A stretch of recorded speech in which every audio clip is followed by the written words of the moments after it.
Standing at the edge of Kalaupapa Lookout in Palau State Park and gazing down nearly 2,000 feet to the peninsula below, one gets a sense of how spectacular Molokai's geography is.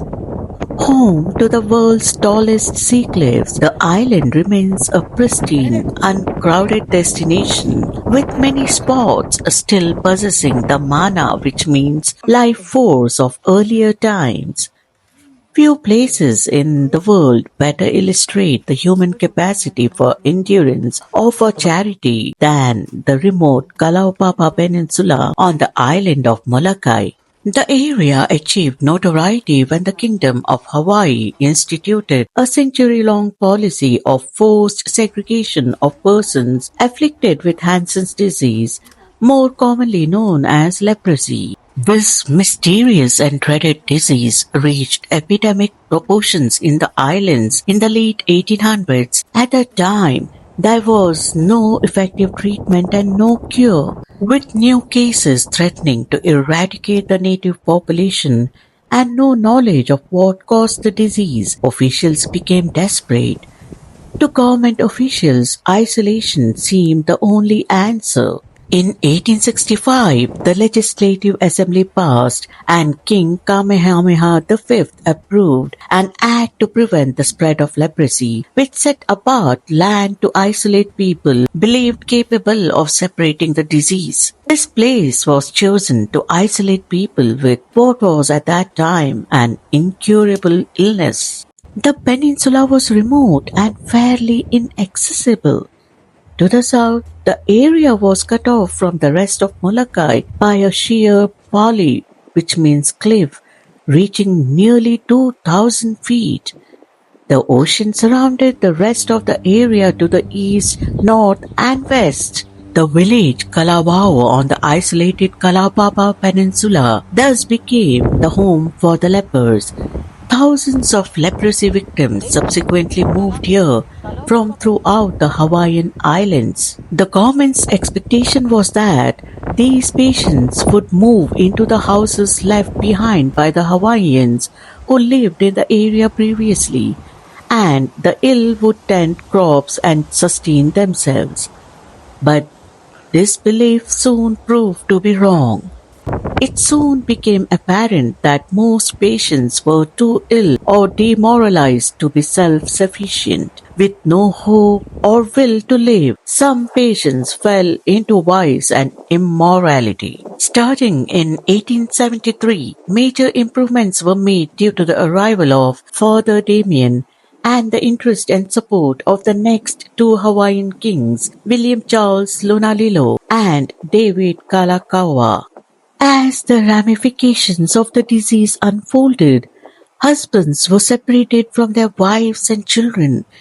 Diseased children were removed from their mothers and fathers, and babies born to patients were immediately taken by health officials to be placed in the care of relatives or taken to orphanages. Although Hawaii did more for its people with Hansen's disease than any country in history up to that time, it was still a frightening experience for the patients and difficult for the healthcare workers and clergy who ministered to the sick. Starting in 1900, the Board of Health implemented a plan to provide high-quality services, facilities, utilities, and medical care for patients at Kalaupapa.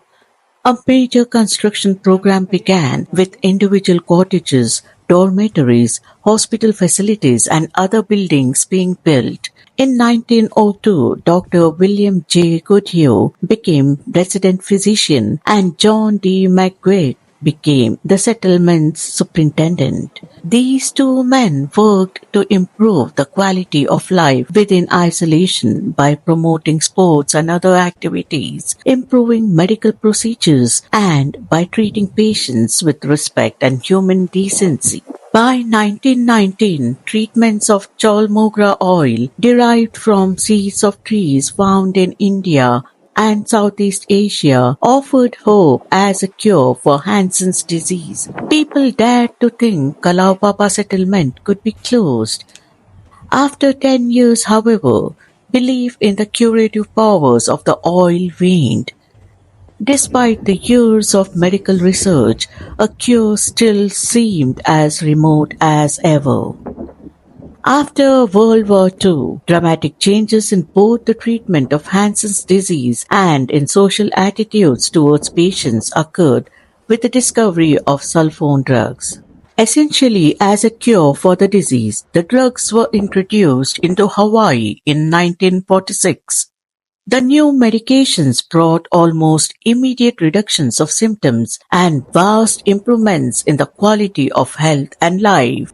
With the new drug therapies, Hansen's disease patients were no longer contagious. There was no further need for isolation. In 1969, the century-old laws of forced quarantine were abolished.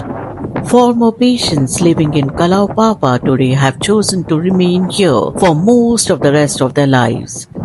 Kalaupapa has been home for 100 years for people once banished from society, but it is in transition due to its ever-decreasing patient population. The settlement is much quieter than it once was. There are fewer buildings. Life today is lived at a somewhat slower pace, but Kalaupapa remains a remarkable place with an extraordinary history, a place exhibiting the first and the best of human responses to the challenge of sickness. We were told there are still two more people in the age bracket of 90 to 100 years who are still in Kalaupapa from that era and the last two surviving leprosy patients. Once these two people also take rest in heaven, government is expected to open up Kalaupapa to the general public. Till then, this piece of land still remains inaccessible to public, thereby deriving the name the Forbidden Island.